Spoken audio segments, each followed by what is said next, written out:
ya lo pusimos a grabar, lo que pasa es que la computadora medio viejita, la que tenemos acá en el gabinete, es muy importante que ya está grabando. ¿Sí? Les decía, lo que vamos a ver hoy es la lógica de predicados, y el miércoles que viene les voy a mostrar un software para que puedan trabajar y experimentar con la lógica de predicados. Entonces hoy vemos la teoría referente a este tema, donde vamos a estudiar algunos elementos sobre el cálculo de predicados que nos permiten ampliar los conceptos de lo que hemos visto hasta ahora con el cálculo proposicional. ¿Sí? Vamos a trabajar con valores booleanos, que se les dará una cobertura con otro tipo de expresiones y más operadores para poder realizar deducciones tal cual como hacíamos con las reglas de inferencia, pero con dos operadores nuevos, ¿sí? Como son el operador existencial y el universal, que ya los vamos a estudiar. Bien. Esto, la lógica de predicados, es una generalización de la lógica clásica, de la lógica proposicional, donde vamos a poder analizar la estructura interna de los enunciados, las propiedades, y cómo podemos relacionar objetos. ¿Sí? A través de los predicados, no sé si han visto ya bases de datos, en licenciatura no creo porque están en primer año, pero ingeniería base de datos tienen que haber tenido. O sea, todos los elementos que se almacenan en una base de datos son hechos verdaderos, se almacenan en objetos como tablas, y a través de la lógica de predicados podemos obtener información de la base de datos bajo ciertas condiciones. De ahí la importancia de lo que es la lógica de predicados, sobre todo en las bases de datos deductivas. ¿Sí? Vamos a analizar situaciones en las cuales lo que hemos estudiado hasta ahora, en el cálculo proposicional, en ese tema, cálculo proposicional, va a haber situaciones en que no es suficiente para representar todas las afirmaciones que se quieran expresar. Por eso vamos a trabajar con dos operadores nuevos, como son el operador existencial y el universal. ¿Dónde está ahora? No empiezan a limpiar acá. Sí. Bien, ya hemos trabajado con inferencias, con las reglas de inferencia, y acá, a través del cálculo de predicados, seguiremos analizando lo que son las inferencias, pero como les dije, vamos a analizar la estructura interna de las proposiciones. Por ejemplo, todos los A son B y todos los C son A. Al trazar la línea, quiere decir que finalizamos con las premisas y ponemos la conclusión debajo de la línea, donde se infiere que todos los C son B. ¿Sí? Los elementos A, B y C son lo que vamos a denominar objetos. ¿Sí? Ténganlo presente en el desarrollo de esta unidad, que vamos a llamar objetos y los vamos a representar con las letras A, B, C, D, etc. ¿Sí? Y se podrán elegir de forma libre. También vamos a necesitar identificar otras estructuras que nos van a permitir realizar un análisis muy detallado de las relaciones entre las proposiciones atómicas. ¿Sí? Es acá donde la lógica de predicados puede utilizarse para realizar análisis exhaustivo.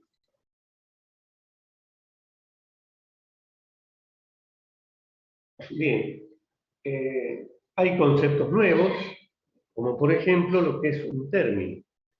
Mediante un término vamos a hacer referencia a un objeto, en particular dentro de una proposición.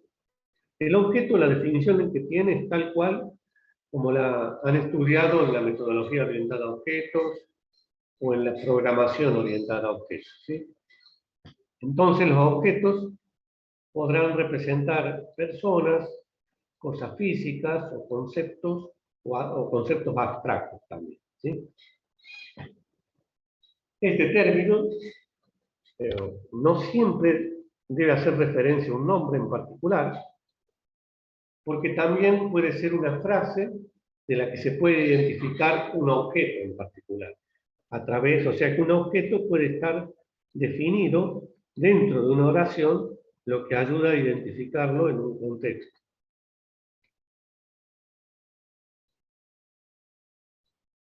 No sé si quieren preguntar algo, pero hasta ahora son todas definiciones que las vamos a aplicar en el trabajo de mañana.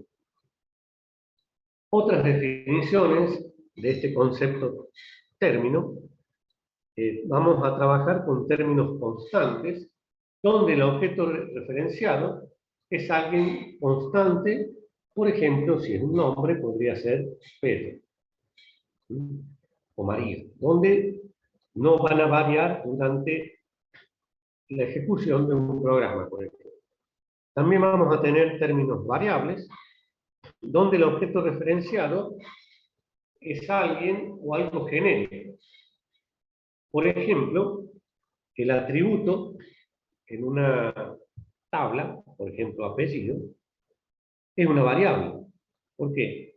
Porque según la fila que se lea, el apellido podrá ser Rodríguez, si se lee otra fila, podrá ser Pérez, si se lee otra fila, es Álvarez. Entonces, en este caso, es un término variable, y hemos puesto como ejemplo el atributo de una tabla que constituye una base de datos. Entonces, si ponemos como ejemplo de variable el apellido podrá tomar los diferentes valores que tengan las filas de una tabla en ese apellido. Bueno, hasta acá, constante y variable, todo bien. Y ahora sí, término universal. Son todos los objetos que verifican la propiedad expresada en el predicado. Por tanto, ya vamos a definir lo que es un predicado. Entonces, cuando en un predicado se haga referencia a un objeto, ¿sí? Podría ser la fila de una tabla de base de datos. En ese caso será un hecho verdadero, porque todo lo que se almacena en una base de datos es verdadero. No sé si alguien pregunta algo. ¿No se ve? ¿Cómo que son otras definiciones? Otras definiciones del concepto término. Recién se acaba también. Ustedes están viendo bien la diapositiva porque puede haber problemas Delay. sí, debido a la conexión que no es buena, ¿no? Sí. Avísenme. Tenemos los 4 términos en pantalla. Sí, sí, sabe las definiciones. Si se llega a trazar la diapositiva, la presentación, con respecto a lo que estoy hablando, es porque hay problemas de conexionado, ¿sí? En ese caso me avisan para ir con más pausa con respecto a la diapositiva, ¿sí? Lo que es término constante y término variable, ¿quedó claro? Sí. Bueno, supongamos que sí, pero contesten, ¿sí? Término, por favor, no manden mensajes por el Messenger, sino que abran el micrófono y pregunten, es más directo. Término universal. Como les dije, hace referencia a todos los objetos que verifican la propiedad del predicado, ¿sí? El predicado puede hacer referencia a una variable, y esta variable será el atributo de una tabla de base de datos. Recién les decía que todos los hechos que se almacenan en una tabla de base de datos son hechos verdaderos, porque el motor de la base de datos va a controlar las restricciones para que lo que se almacena sea algo aceptado, por lo tanto, sea algo verdadero. Y el término existencial no se refiere a todos los objetos que verifican la propiedad expresada en el predicado. Se podrá referir a algunos objetos, o bien que ninguno cumpla esas propiedades. Entonces, el universal se refiere a todos y el existencial a algunos. Por supuesto, puede haber casos en que los objetos no verifiquen la propiedad expresada en el predicado. Ya vamos a ver ahora los ejemplos sencillos y mañana vamos a complementar con el práctico. No se olviden que a veces lo sencillo, fácil, se puede tornar complicado, ¿no? Muchas veces uno lee un enunciado y dice, esto es un regalo, ¿sí? Pero a veces no es tan así, ¿no? A veces un enunciado de un práctico, de tan fácil que es, se puede complicar, ¿no? Por eso, presten siempre atención a los enunciados. Bien, vamos entonces a la parte central. Predicados. Este término representa objetos, ¿sí? Ya vimos cuáles son los objetos que se representan por medio de un término. Ya les di algunos ejemplos. Y los predicados van a expresar características, cualidades, atributos o más detalles de los objetos, ¿sí? Por ejemplo, estudia Pedro. Pedro es el objeto y estudia será parte del predicado. Las expresiones se hacen verdaderas o falsas cuando se reemplazan los variables de los objetos por valores específicos. O sea, los objetos que están almacenados en una base de datos son todos verdaderos, pero mediante la aplicación de un predicado podrá ser verdadero o falso. Pero siempre tengan presente que todo lo que se almacena en una tabla de base de datos son hechos verdaderos, porque el motor de la base de datos controla mediante restricciones que lo que se almacena sean hechos verdaderos, si no, no van a poder ser consistentes en la información en la base de datos. Pongamos un ejemplo sencillo. Vargas Llosa es un escritor. En esta proposición, Vargas Llosa es el sujeto. Esto, todo lo que se estudió en secundario, lo que era, ¿cómo se llama? Lenguaje, no me acuerdo. ¿Sí? Entonces, Vargas Llosa es el sujeto o el objeto. Por lo tanto, es un término. Y escritor es el predicado que dice algo del sujeto. Hasta ahí es lo que se ha visto en, ¿cómo se llama? En lengua, no, en castellano, castellano. Donde se llama sujeto, predicado, todas esas cosas. Nada novedoso. Vargas Llosa es un escritor. ¿Quién es el escritor? Vargas Llosa, es el objeto.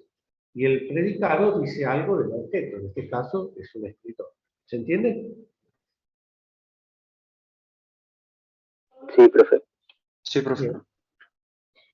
Veamos en esta tabla algunas expresiones atómicas que nos van a permitir identificar lo que es un término y su correspondiente predicado. La proposición atómica, Pedro es un trabajador. El término o el objeto es Pedro. ¿Quién es el trabajador? Pedro. Y el predicado es un trabajador que hace una aclaración sobre el término. José es un comerciante, José es el objeto del término, y es un comerciante el predicado. El gerente vive en Córdoba. Término el gerente, el predicado vive en Córdoba. Son ejemplos bastante sencillos para ir avanzando en otros conceptos. Bien, ¿cómo se representan los predicados? La forma 1 es la más usual, pero vamos a analizar una segunda forma. Cada predicado va a tener un nombre, el cual va seguido de una lista de argumentos que los podemos llamar parámetros. Acá vamos a relacionarnos ya con lo que sería un lenguaje de programación. Los cuales, o sea, los argumentos, deben ir encerrados entre paréntesis. Pongamos un ejemplo. Juan es un profesor. ¿Cuál es el objeto? Juan. ¿Quién es un profesor? Juan. ¿Cuál es el predicado? Profesor.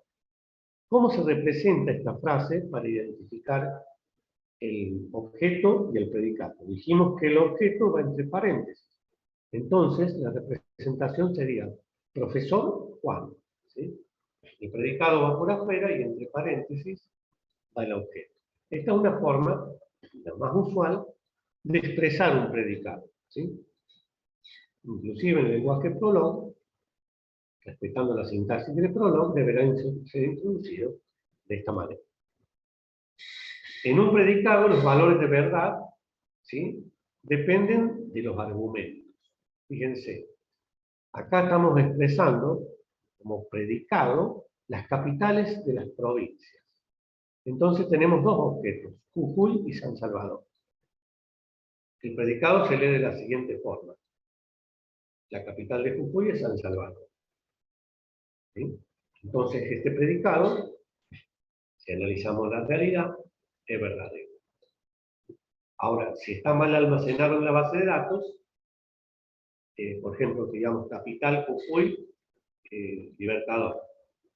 Si en la base de datos está almacenada porque alguien tipió mal, el predicado es verdadero porque analiza sobre la base de datos. Pero analicemos hechos reales, hechos verdaderos. En este predicado, capital sería el predicado. Y queremos hacer referencia a dos objetos en este caso, que deberán ser separados por una cosa. La capital de Jujuy es San Salvador. Este predicado es verdadero. También pueden ser asignados los predicados para asignar una cualidad abstracta en los términos o para representar acciones o relaciones entre dos objetos, como vimos en el anterior, capital y qué dos objetos relacionados, Jujuy como provincia y San Salvador como ciudad capital. Ejemplos sencillos sería duerme Pedro. Un ejemplo con dos objetos. El tiempo del jueves estará nublado. Manuel quiere a María. Francisco lee una revista. Ana visita el museo. ¿Sí? En este caso tenemos dos objetos. Los predicados son lógicamente verdaderos, o sea, mejor dicho, los predicados que son lógicamente verdaderos, ¿sí? Por ejemplo, capital San Salvador Jujuy, es un predicado verdadero, por lo tanto se denomina acción. Ese es un concepto muy importante.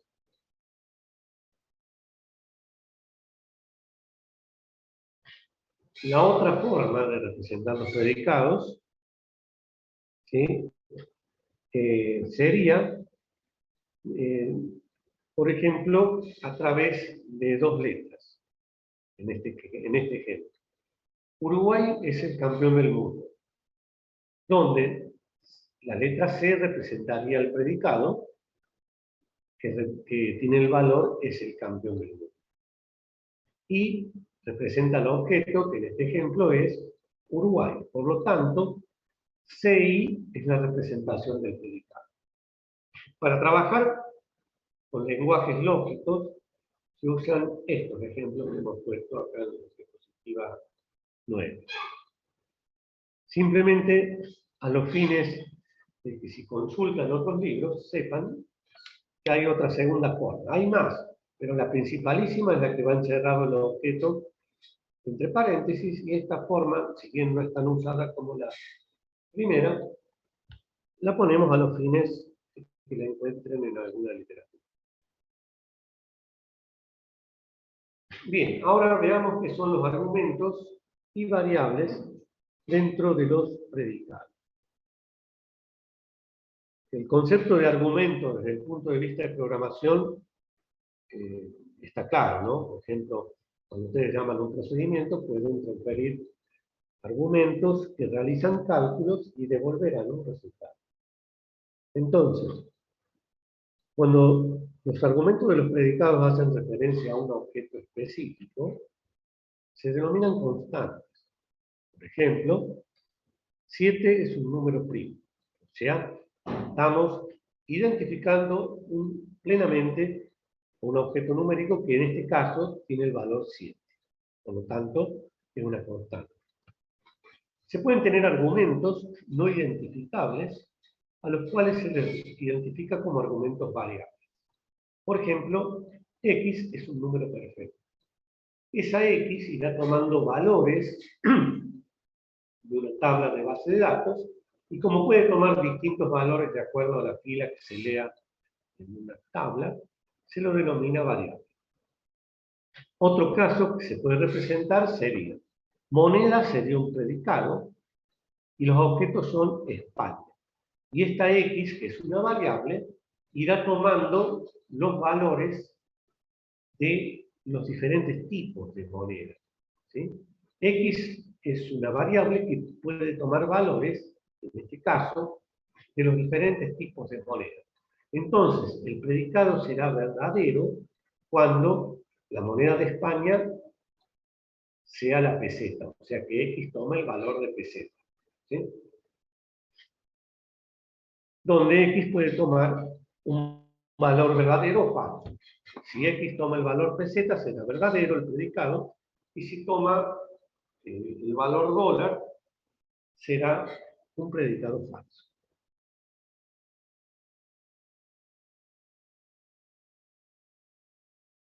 Bien, veamos las fórmulas atómicas, ¿sí?, que son predicados únicos asociados a una lista de términos o argumentos. Recuerden que los argumentos podrán tomar distintos valores. En este tipo de ejemplos, las fórmulas son expresiones que las podremos utilizar con los operadores lógicos que hemos estudiado hasta ahora. Por ejemplo, la oración: Natalia es arquitecta, por lo que hace plano. ¿Cómo representaríamos esto mediante un lenguaje de predicados? Arquitecta Natalia. O sea, en este caso, Natalia es una constante. ¿Por qué? Porque en la frase especificaba: Natalia es arquitecta. Arquitecta Natalia implica que hace planos Natalia, ¿sí? Esa es la forma de representar mediante dos predicados unidos por un operador lógico la frase: Natalia es arquitecta, por lo que hace plano. Predicado arquitecta Natalia, lo que implica que el predicado hace plano Natalia es verdadero. ¿Sí? Un ejemplo bastante sencillo de cómo se representaría esa oración mediante dos predicados unidos por un operador. En este caso, la implicancia. ¿Pasó, no? 5-4. Perfecto. Sintaxis a utilizar la lógica de predicado. ¿Sí? Conjunto de elementos llamados átomos. ¿Sí? Conjunto de variables mediante la X, Y y Z. Conjunto de constantes con la A, la B, la C, etc. Conectivas lógicas: la negación, la implicación y la doble implicación. Cuantificadores son los que vamos a estudiar, como el universal y el existencial. Esta es la simbología del cuantificador universal para todo, y el existencial, existe al menos alguno. Símbolos de los predicados: P, Q, E. Y si vamos a usar funciones, F, G y H. Esta sintaxis, lamentablemente, no está estandarizada, y de acuerdo a los libros que hemos leído, con los que hicimos el apunte, hemos usado la que muchos autores hacen referencia a esta simbología.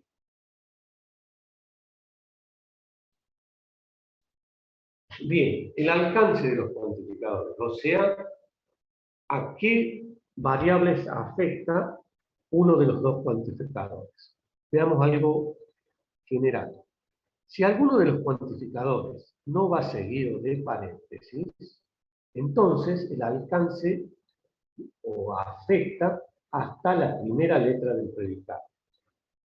Por ejemplo, para todo X, con el predicado P de X, obviamente, acá el cuantificador afecta a X. En este otro, para todo X, con el predicado P de X, implica Q de X con la doble implicancia S de X. ¿Sí? Y acá usamos el otro operador, el existencial. Existe al menos un X que se da en el predicado X o en el S de X. Fíjense que el cuantificador está nombrando al objeto X y en el predicado se nombra X. O sea, el alcance es en X. En los ejemplos anteriores, como les decía, el alcance del cuantificador llega hasta P de X, ¿sí? Porque es el predicado siguiente del cuantificador, en este caso universal, y X es el siguiente, en este caso por P, del cuantificador existencial. Pero nada no alcanza a ese de X. ¿Sí? Si el cuantificador antecede los paréntesis, su alcance abarcaría toda la expresión. Por ejemplo, para todo X, Q de X doble implicancia S de X. Entonces, a continuación del cuantificador universal, ponemos un paréntesis, por lo tanto, el cuantificador afecta a Q de X y S de X. En este caso existe al menos un X, y abrimos paréntesis y lo cerramos, donde un predicado en X implica un predicado en Q de X con doble implicancia en S de X. Como el paréntesis sigue al cuantificador, el alcance va a afectar a P de X, Q de X y S de X. Ese concepto del alcance del cuantificador universal y el cuantificador existencial es muy importante para los conceptos que siguen.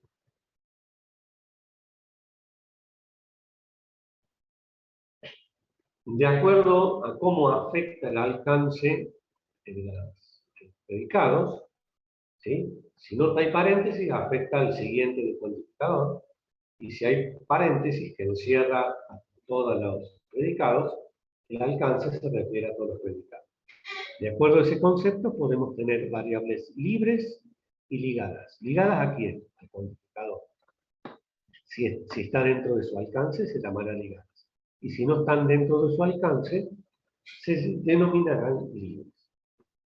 Las variables que se encuentran dentro del alcance de un cuantificador se denominan variables ligadas. ¿Sí? Y las variables que se encuentran fuera del alcance del cuantificador se denominan libres. Acá quiero resaltar que el apunte de cátedra es un extracto de esos 8 libros, donde la teoría es muy precisa, no hay mucho desarrollo teórico, sino que van directamente a los conceptos, ¿no? Y en el parcial hemos preguntado de esa manera, no le hemos hecho una pregunta conceptual, donde ustedes tengan que acordarse del concepto para aplicarlo y responder la pregunta que le hacemos. ¿Sí? En el parcial, si ustedes se dan cuenta, si han estudiado mínimamente leyendo 2 o 3 veces el apunte, les tiene que haber ido bien, porque las preguntas, como siempre lo hemos hecho en la cátedra, son directas. ¿Sí? Para el que estudió resultará muy fácil. Para el que no estudió, bueno, obvio. ¿Sí? Ahora, si quieren, lo podemos complicar un poco. Es a pedido, ¿sí? Cuantificador universal. Vamos entonces a estudiar los cuantificadores. Hemos trabajado con variables en las que se podía determinar si eran válidas de acuerdo a un contexto o a un predicado, lo que implica una particularización de esos objetos que estaban encerrados en el paréntesis del predicado. Ahora, mediante los cuantificadores, se podrá generalizar de forma que podamos afirmar cada cosa de un universo determinado. O sea, ustedes han trabajado con conjuntos donde nos hemos agrupado de acuerdo a que sus elementos cumplan con ciertas reglas. Entonces, sea A una expresión y X una variable, para indicar que A es verdadero para todos los posibles valores de X, ¿sí? Vamos a expresarlo de la siguiente forma. O sea, lo que queremos expresar es que la expresión A, que podrá estar determinada por alguna de las formas que hemos estudiado hasta ahora, ¿sí? Lo que queremos expresar es que todos los valores de X, ¿sí?, van a ser verdaderos dentro de A. Entonces, empleamos el símbolo del cuantificador universal, que significa para todo X de A. Para todo X que es verdadero en A. ¿Se entiende? Abran el micrófono si quieren preguntar. No sé si han puesto mensaje. Bien, veamos el alcance del cuantificador universal. Bien, hemos analizado lo que es el cuantificador universal. Se representa con esta A invertida, que significa para todo X, y A se denomina el ámbito o el alcance de ese cuantificador. O sea, ¿cómo va a estar afectada A por el cuantificador? La variable X está ligada al cuantificador, ¿sí? De hecho, que ya ponemos para todo X. La variable X de cada una de las proposiciones abiertas que representen en A, en este caso ponemos un predicado, P de X, es una variable libre de la proposición abierta. Si X varía en el universo de una proposición abierta, o si se van tomando valores, el valor de verdad de esa proposición se obtiene al reemplazar X, por ejemplo, por el valor de una tabla de base de datos. Podría ser el apellido. Y el apellido, que está representado por X en este ejemplo, va a variar de acuerdo a las filas que recorramos dentro de la tabla.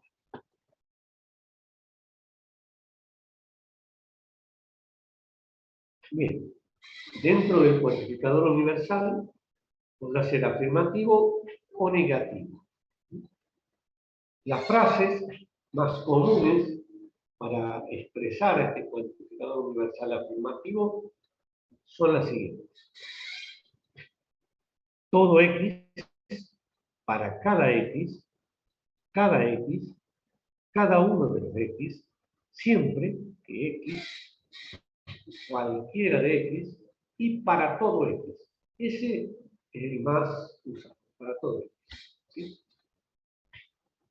Entonces, quiere decir que todas las X, o todos los valores posibles de una X, van a ser verdaderos en un predicado, para todo X. Y según dónde esté ubicado, siguiendo el cuantificador, vamos a determinar el alcance. Recuerden que para que alcance a todas las variables debemos usar paréntesis. ¿Sí? Para representar un ejemplo, podemos tomar la siguiente muestra. Todas las personas tienen una ilusión. Entonces, se identifica el predicado. Tienen una ilusión, es el predicado. Entonces, P de X significa que X tiene una ilusión. ¿Sí? La ponemos en forma de predicado. La frase toda, hasta ahí vamos analizando bien, ¿no? Toda persona tiene una ilusión. Pero acá dice todas las personas. Entonces, todas las personas indica que se aplica a todos los X. Si el X fuera un apellido, quiere decir que se aplicaría a todos los apellidos.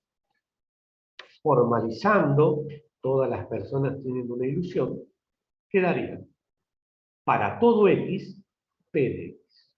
¿Sí? O sea, todas las X que estén en el predicado van a ser verdaderas. Otro ejemplo. Siempre que el equipo gana o empata, todos están felices. Bueno, depende del equipo. Para todo X, ¿sí? Van a ser felices los X de ese equipo, pero para que ello ocurra, para que todos los X estén felices porque son hinchas de ese equipo, se tiene que dar, o lo que es lo mismo, implica que el equipo de X gane o bien, o el equipo X empate. X podrá representar a cualquier equipo. No vamos a hablar de fútbol para no herir su sensibilidad, ¿no?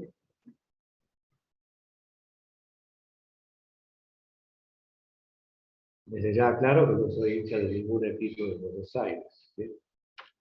Y siempre soy hincha del equipo de mi país. Sí, no. Culpa de mi equipo se fueron al descenso. Bueno, sigamos. No me hagan hablar de algo que no sea de lógica, ¿sí? Aunque es algo lógico, ¿no? Cuantificador universal negativo. Nos centremos en la lógica y no en el deporte, ¿no? Cuantificador universal negativo. Las frases que comúnmente se utilizan para denotar al cuantificador universal negativo son las siguientes. Para ningún X, esa es la más usada. O bien ninguno, negar, no, nadie, nada. Lo más usado sería para ningún X. Bien. Entonces veamos algunos ejemplos y vamos a representar formalmente la siguiente frase. Ningún empleado público es menor de edad. Entonces, ningún empleado público va a hacer referencia a todo un universo que serán en este caso los empleados públicos. ¿No se han preguntado algo? El predicado, en este ejemplo, sería menor de edad y se utiliza para expresar una negación. ¿Sí? ¿Cuál negación? Que ningún empleado podrá ser menor de edad. Si lo formalizamos, o sea, lo ponemos expresado en fórmula, decimos, para todo X, que serían los empleados públicos, ¿sí? E de X, empleado, implica que no es menor de edad. ¿Por qué ponemos el paréntesis? Porque va a estar afectando a los empleados y a que no es menor de edad. En este caso es obligatorio el paréntesis. Veamos otro ejemplo. Para ningún futbolista es importante la fama o el dinero. Bueno, este ejemplo es muy idealista, ¿no? Para ningún futbolista es importante la fama o el dinero. Entonces, para todo X, abrimos paréntesis porque de esa manera extendemos el alcance del cuantificador y decimos, negamos un futbolista X, que podrá ser cualquier nombre de futbolista. Eso implica que estamos negando a los futbolistas que les interesa la fama o el dinero. ¿Eh? Bien. Cada uno tendrá su futbolista. Pasamos ahora del cuantificador universal al cuantificador existencial. Este cuantificador nos va a expresar o va a indicar que alguno o algunos de los valores son verdaderos dentro de un dominio. El otro cuantificador, el universal, se refería a que todos los valores eran verdaderos. O los podía negar. Acá también. vamos a expresar que algún o alguno de los valores sean verdaderos y podrá haber un cuantificador afirmativo o negativo. Sea A una expresión, cualquiera, y X una variable, o sea, tal cual como en el análisis anterior del cuantificador universal, vamos a indicar que A es verdadero para al menos algún valor de X. ¿Sí? Entonces, A va a ser verdadero en algún valor de X. No en todos, pero en algunos sí. Y lo podemos expresar o formalizar de la siguiente forma. Existe un X en A. Eso se refiere a que existe algún X que sea verdadero. Donde A es el alcance del cuantificador universal, o sea, donde lo estamos utilizando. Y la variable X es la que está ligada a ese cuantificador. O sea, lo que afecta el cuantificador a esa variable X. Para variar el alcance, reitero, usamos paréntesis. Veamos entonces el existencial afirmativo. Las vamos a utilizar para denotar al cuantificador existencial de la siguiente manera. Existe al menos un X. Esa es la más usada. Para algún X, para algunos X, existe un X tal que y algunos X. Veamos un ejemplo. Existe al menos un argentino que escribe versos y es político. Sí, escribe versos y es político. Ninguna duda. Entonces, existe un X, abrimos paréntesis para extender el alcance del cuantificador y expresamos por medio de un predicado que algún X es argentino, lo que implica que escribe poemas y es político. Estamos tratando de poner ejemplos de la vida real, ¿no? Cuantificador existencial negativo. También se tienen expresiones existenciales que nieguen la afirmación. Como por ejemplo, existe por lo menos un X, tal que X es un profesor y X no tiene doctorado. ¿Sí?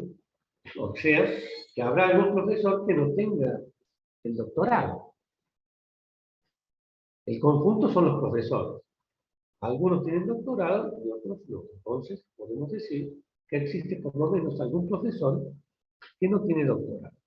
Formalizando, existe X, que es un profesor, y no tiene doctorado. Donde X es el profesor. ¿Se entiende? No, no es algo muy difícil porque estamos expresando prácticamente hechos de la vida real, ¿no? De un conjunto de profesores, algunos no tendrán doctorado.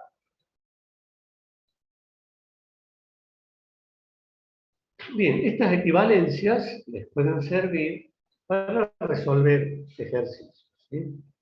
Las proposiciones que son cuantificadores universales o bien existenciales podrán ser tanto afirmativas como negativas, de acuerdo a lo que hemos analizado. Y en la siguiente tabla se proponen algunas equivalencias. Fíjense, para todo X es, la fórmula sería, para todo X, P de X. Ningún X es, lo podemos expresar, para todo X y negando el P de X. Entonces acá ninguno, o sea que ningún X va a cumplir el predicado. Entonces determinamos el alcance por medio del cuantificador universal y decimos para todo X y luego lo negamos en el predicado. Otra proposición, algún X. Este ya es el existencial. Entonces existe un X dentro de ese predicado. Y algún X no es. Fíjense, hemos puesto el afirmativo, el negativo, el afirmativo y el negativo. Algún X no es, existe un X y ¿qué negamos? El predicado. P de X. Bueno, si te hacen consulta vos, pues está bueno. No, el recuperatorio. Ah. Bueno, después hablamos del recuperatorio. Sí. Preguntan si son los mismos temas que parcial con... No, seguro. Si les dimos los temas del parcial 1, el recuperatorio tiene que tratar de lo mismo. Lo que ya aprovecho y me aclaro, que la nota del recuperatorio reemplaza la del parcial. O sea, si en el parcial ustedes tienen un 5 y quieren promocionar, bueno, la cátedra les desea que saquen el 7. Pero si salen aplazados, ¿sí?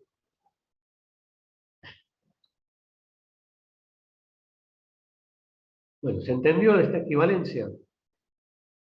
¿Sí?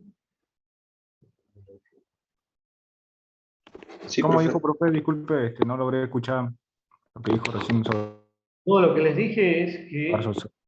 los temas del recuperatorio son los mismos que los del parcial.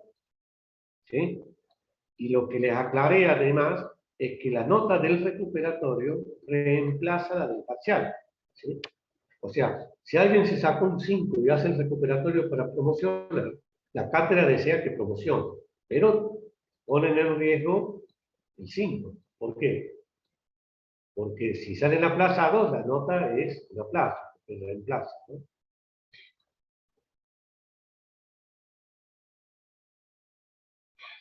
Bien, o sea que la verdad de una fórmula sigue con la falsedad de su contradictorio, si la negamos, ¿sí? O sea, si negamos alguna de ellas, se obtiene una equivalencia también. Fíjense que cuando se intercambian los cuantificadores, también se cambia el cuantificador y su signo. Esto nos va a servir, esta equivalencia, para, a partir de un cuantificador, obtener otro, ¿sí? Por su equivalente. Entonces, si tenemos la proposición para todo x, p de x, y queremos trabajar con el existencial, perfecto, negamos y reemplazamos el universal por el existencial de x y negamos el predicado. De esa forma, hemos reemplazado el universal por el existencial. Otra forma, para todo x, negando el predicado, queremos reemplazarlo por el existencial, negamos el cuantificador, sacamos el universal, ponemos el existencial de x, y si el predicado estaba negado en la primera, lo ponemos afirmado en la fórmula equivalente. ¿Se entiende? Esto es, esta equivalencia es a los fines de cambiar un cuantificador por otro. En los dos primeros ejemplos lo hicimos con el universal y los otros dos ejemplos sería para cambiar el existencial por el universal. Teniendo en cuenta que negamos para transformar un cuantificador por otro, y si el predicado está en forma afirmativa, lo ponemos negado, y si está negativo, lo ponemos afirmado. Eso sería lo que representa esta tabla. Existen otras equivalencias denominadas de oposición aristotélica, ya son un poquito más rebuscadas, pero se las presentamos, ¿sí? Por ejemplo, si tenemos vamos a analizar una proposición para todo x. Ponemos los paréntesis para ampliar el alcance del cuantificador universal para todo x, donde p de x implica q de x. Bien, queremos poner una fórmula equivalente con el cuantificador existencial, sacamos el universal, ponemos el existencial, pero negándolo. Para todo x, ponemos el paréntesis, p de x, y lo que era la implicación la reemplazamos por el negando el segundo predicado.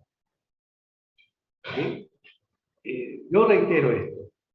Si fueran menos alumnos, podríamos tomar un parcial con ejercicios en los cuales les dejaríamos tener las equivalencias. El problema no es acordársela de memoria, el problema es saber usar, ¿sí? Igual que en un parcial de programación, no les dejo tener el libro y hasta siempre en internet y se fijen. Lo que no les dejo es que hablen con el compañero para compartir la consigna, ¿sí? O sea, lo que se debe buscar evaluar no es la capacidad de memoria, sino la capacidad de resolver problemas, que para eso están estudiando ingeniería o licenciatura, ¿no? Y acá les proponemos otras equivalencias lógicas, que viendo cómo se van reemplazando los cuantificadores, son de mucha utilidad a la hora de establecer predicados con estos cuantificadores universales y luego llevarlos a una forma clausular para poder expresarlos mediante un lenguaje de programación lógica. Bien, vamos a avanzar un poquito más. Veamos lo que son las formas normales, no de base de datos, sino desde el punto de vista de la norma. Vamos a estudiar transformaciones que se pueden realizar con un conjunto de las fórmulas que hemos visto hasta ahora, sin alterar la inconsistencia, ¿sí? Sin alterar la insatisfactibilidad, que son términos que ya hemos visto en los primeros capítulos. Esto da lugar a fórmulas más simples que las originales. O sea, llevando fórmulas originales a la forma normal, estaríamos simplificando la forma de expresarlas sin alterar sus valores. Una variable es ligada si su ocurrencia está dentro del alcance del cuantificador. Eso ya lo hemos analizado. Y será libre cuando no esté ligada al cuantificador. Por ejemplo, para todo x, p de x e y. O sea, estamos viendo que la variable del cuantificador es x, y en el predicado se expresa x, pero también se expresa y. Donde x está ligada al cuantificador, e y está libre en ese cuantificador. ¿Por qué? Porque el cuantificador no la afecta, porque dice para todo x. Este concepto de variable libre y ligada, ¿queda claro? ¿Sí o no? Sí, profe. Sí, profe. Forma normal prenexa. Hemos visto formas normales y ahora veamos cuándo es prenexa. Estos conceptos que les estamos presentando los van a terminar de utilizar en lenguajes formales, con lo cual ustedes van a aplicar estos conceptos en las teorías que les expresen en esa materia. En una forma normal prenexa, la transformación consiste en colocar los cuantificadores al inicio, o sea, a la izquierda de la fórmula. Entonces, si tenemos una fórmula como la siguiente, q de x1 hasta llegar a q de xn, en la expresión a, cuyas variables van de x1 a xy, donde q es cualquiera de los dos cuantificadores, existencial o bien universal. Q de x1 a q de xn es el prefijo que tiene el cuantificador, ¿sí? O sea, para todo x, existe un x sería el prefijo. Y a de x1 a xn es la matriz en la que no aparece ningún cuantificador. Entonces, nosotros deberemos llevar a la izquierda de A los cuantificadores, en una forma normal prenexa. Procedimiento de reducción a forma normal prenexa. El procedimiento se aplica a enunciados con cuantificadores que no están al inicio y la intención es llevarlos casualmente al inicio. Y se realiza por medio de las siguientes reglas de equivalencia. En el caso de la negación, bueno, esto es lo que hemos expresado en las tablitas. Para todo x, a de x sería equivalente a. Reemplazamos el cuantificador para todo por el existe algún x y negamos el a de x. ¿Sí? Esto, reitero, lo hemos usado en las tablitas de equivalencia anteriores.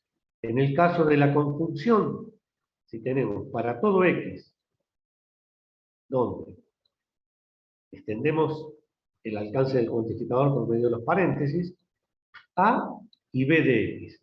Esto se puede expresar de forma equivalente A y para todo X, B de X. O sea, ¿qué es lo que hemos hecho? Hemos sacado A hacia afuera. Y en el caso de la disyunción, lo mismo. ¿Sí? Eso para reducirlo o dejarlo expresado de una manera más simple en la forma normal prenexa. Bueno, en el caso del condicional, para todo X, A implica B de X, sería equivalente a poner A afuera, donde implica que para todo X, B de X. O sea, hemos dejado del lado derecho el cuantificador con su variable ligada. Existe una restricción que es la siguiente. En todos los casos presentados, X no aparece libre en A. El procedimiento exige que antes que todas las variables ligadas sean distintas, lo que se consigue por la aplicación de las reglas de sustitución de la variable ligada. ¿Sí?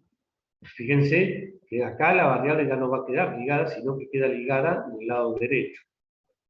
Entonces, para todo X a de X, ¿sí? Acá ya estamos trabajando con una variable ligada, podemos expresar de forma equivalente para todo Y a de X. Y existe X en A de X, podemos expresar que existe Y en A de Y. ¿Sí? Esa sería la única restricción.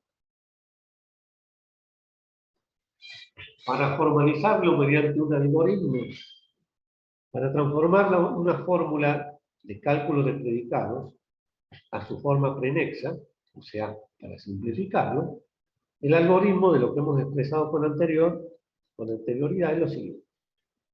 En primer lugar, eliminar las conectivas de implicación y doble implicación, por medio de las equivalencias de establistas. Mover las negaciones hacia los átomos, o sea, que afecten únicamente a los átomos. Renombrar las variables, si fuera necesario, y mover los cuantificadores a la izquierda. Lo que hemos hecho acá es renombrar las variables.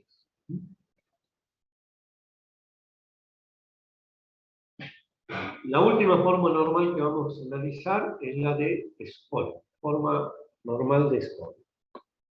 Tenemos un enunciado A, en lógica de primer orden, que está en forma normal de Skolem si cumple lo siguiente. Primero, que esté en forma normal prenexa y el prefijo de los cuantificadores sea de la forma existe un x1 hasta existe un xm para todo y1, y acá entre paréntesis podrían ir más términos, hasta llegar a para todo id. De esa forma, se dice que está en forma normal de Skoll.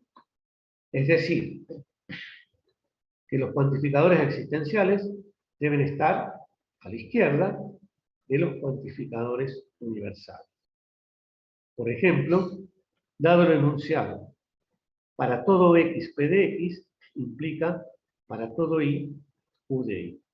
La transformación a forma normal de Skoll sería existe x para todo y entre paréntesis, para que afecte el alcance de los cuantificadores, p de x implica u de y. Con lo cual, hemos llevado los cuantificadores a la izquierda de la expresión. Y de esa manera, hemos logrado la forma normal de Skoll.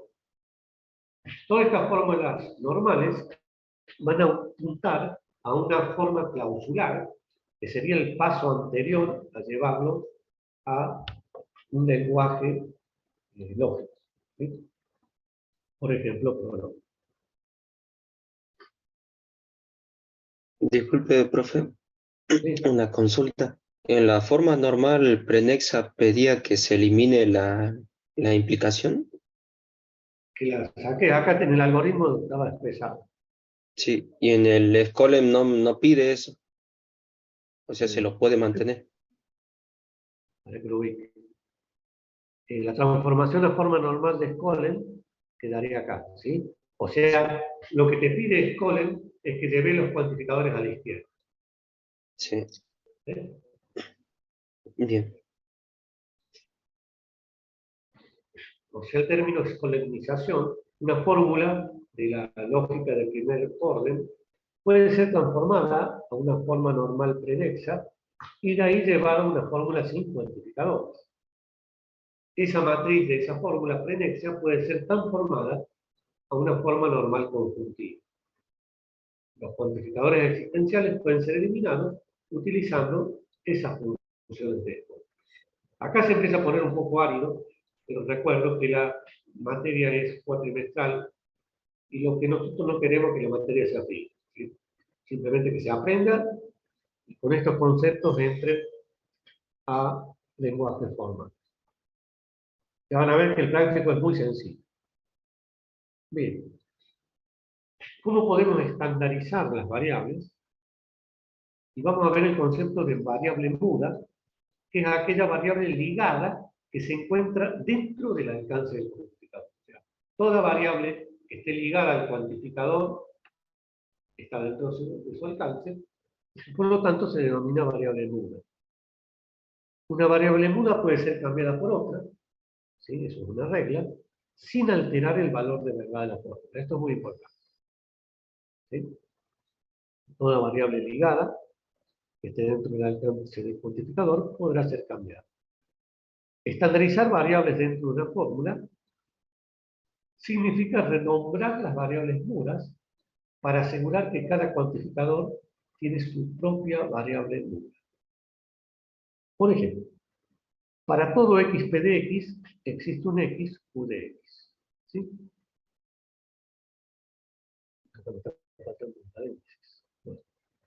Se puede escribir de la siguiente forma.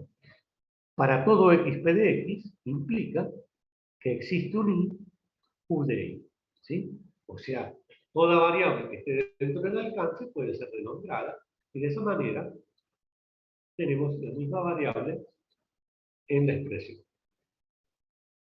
Es bastante sencillo. Bien, la forma clausular. O sea, veamos qué es una cláusula. Una cláusula es una disyunción de cero o más variables, por ejemplo, P o Q o no F. Eso es igual, reemplazamos por comas la disyunción y quedaría P, Q, no F. La cláusula vacía es siempre falsa, debido a que no existen literales para demostrar que sea verdadero. ¿Sí? O sea, o que puedan ser satisfechos por alguna expresión.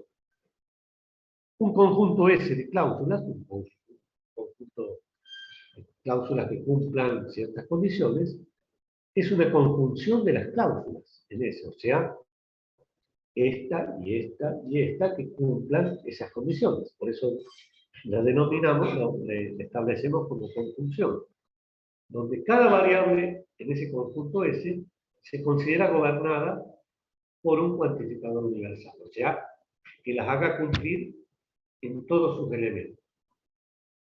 Un conjunto de cláusulas es inconsistente, o sea, insatisfactible, si es falso bajo todas las interpretaciones del dominio, o sea, de los valores posibles que toma la variable. Hasta llegar a la forma clausular, que sería el paso previo a codificar en algún lenguaje lógico. Un conjunto de fórmulas se puede convertir al conjunto equivalente de cláusulas mediante los siguientes pasos. Eliminar las conectivas de implicancia y doble implicancia, mover las negaciones hacia los átomos, que afecten únicamente a los átomos, renombrar las variables, cuáles serán las variables nulas, si es necesario, para que queden todas iguales, o sea, aquellas variables que estén afectadas dentro del alcance del cuantificador. Luego, vamos a mover los cuantificadores hacia la izquierda, y en el quinto paso vamos a eliminar esos cuantificadores existenciales, aplicando la forma normal de Scholen, o sea, una escolenización. Y en el sexto paso, luego de aplicar estos cinco, obtenemos las cláusulas. O sea, una expresión mucho más simple que podrá ser codificada en un lenguaje lógico. Bien, esto es un ejemplo que ponemos siempre en las torres de Hanóver. Esto, si les han enseñado lo que es recursión en estructura de datos, la única forma de resolver este problema mediante programación es mediante la técnica de recursión. Si no, sería imposible. ¿Sí? El problema consiste en transferir. Tenemos una pila de discos que el inferior es más grande que el superior. ¿Sí? O sea, adquirirían la forma piramidal, los discos que están encastrados en una torre, ¿sí? O una varilla. Se disponen de 3 varillas, la 1, la 2 y la 3. Y lo que se quiere hacer es llevar los discos que están en una de las torres, están todos los discos en una varilla, llevarlos hacia otra, pero con las siguientes restricciones. Solo un disco puede ser movido a la vez, y este no debe tener otro disco encima. O sea, el que se saca y se mueve a otra torre o a otra varilla es el disco superior. Ningún disco puede ser colocado arriba de otro más pequeño. Y la tercera restricción, los discos solo pueden mover de una varilla a otra. ¿Sí? Nada más. ¿Qué sería esto? Si nosotros tenemos en la varilla 1 el disco C, que es el más grande, más pequeño el B, hasta el más chiquito, que es A. Esto, la cantidad de discos puede ser variable, ¿no? Por eso decimos que la cantidad mínima de movimiento para llevar esta cantidad de discos hacia la varilla 3 va a estar dada por 2 a la n, en este caso sería 2 al cubo, ¿sí? Por 2, 4, por 2, 8, menos 1, 7. Donde ese 7, para el caso de 3 discos, son la cantidad de movimientos mínimos que podrán realizarse. ¿Sí? 7. Veamos la descripción de los movimientos. Vamos a suponer que los discos están acá y que las 3 varillas están libres. Acá lo que hemos representado es que debemos llevar los discos de 1 hacia la varilla 3. Bien, ¿cómo serían los movimientos? A3, ¿qué significa? Que el disco chiquito A lo llevamos a la varilla 3. Reitero, 2 y 3 están sin disco. Este es el estado final. Luego de llevar el disco chico A 3, llevamos el disco del medio, B, a la varilla 2. Luego, el disco A2, o sea, el que estaba en la 3, lo llevamos a 2. O sea que en 2 va a quedar B y A, de acuerdo a A2. Luego, C, que quedó libre, ya, lo ponemos en 3. ¿Sí? El disco A1, que estaba arriba del disco B, lo llevamos a 1. El disco B lo llevamos a 3. Y el disco A, que estaba acá, lo completamos poniéndolo arriba de la varilla 3. Con lo cual, hemos llevado los discos que estaban en la varilla 1 a la 3 en 7 movimientos. ¿Sí? Hay una regla mnemotécnica que dice, cuando son impares, a donde llevamos el más chiquito, se forma la torre. Cuando son pares, ¿sí? Si llevamos el más chiquito a 3, la torre se termina formando en 2. ¿Sí? Esa sería la regla. Con esa sencilla regla podemos poner 10 discos si queremos y siempre le vamos a ganar. La forma de resolver esto en programación es mediante recursión, no queda otra. Bien, con esta teoría terminamos el tema predicados. Lo vamos a ver en 2 prácticos, el de mañana, que va a ser referencia a esta teoría, y el del miércoles que viene, que va a hacer referencia al software que se llama el mundo de Tarski, que lo vamos a ver el martes que viene. Bien, recuerden que mañana la práctica empieza a las 16 horas y ahí mismo les voy a informar en qué aula voy a estar para mostrarles los parciales. Deberán salir en grupos de 10 para que yo les muestre los parciales. Una vez que vuelvan esos 10, saldrán otros 10 hacia el aula donde esté yo para ir mostrándoles. Además de mañana, que es a las 16 horas, el día viernes a las 17 también voy a mostrar parciales, durante una hora. Yo les diría que les den prioridad de ver los parciales a aquellas personas que deban recuperar, ¿no? Bueno, si no tienen preguntas... Hay una pregunta acá que es con su nombre. Como está en el estado y tiene otros dos nombres. Se le puede contestar en correo. ¿Cómo hago para contestarle a una persona que tiene otros dos nombres? ¿No? Claro, dice que viene Diego y él tiene Diego Denis. Yo les pido, por favor, en primer lugar, que abran el micro. Segundo lugar, que los nombres no los inventé, los tomé de los mails que ustedes me enviaron. ¿Sí? En el día del parcial no lo podía encontrar. ¿Cómo? En el día del parcial no lo podía encontrar. A ver. Es que él se dio cuenta que estaba Denis Diego. Yo, cuando ustedes me enviaron los mails, ¿qué hice? Copié el apellido y copié los nombres. No inventé ningún nombre. Si ustedes me invirtieron el segundo nombre por el primero porque les gusta más el segundo, bueno, yo les advertí, ¿sí?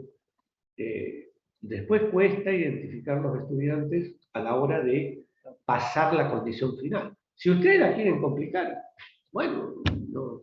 Yo lo único que hago es copiar y pegar los nombres que ustedes me informan. No puedo inventar nada.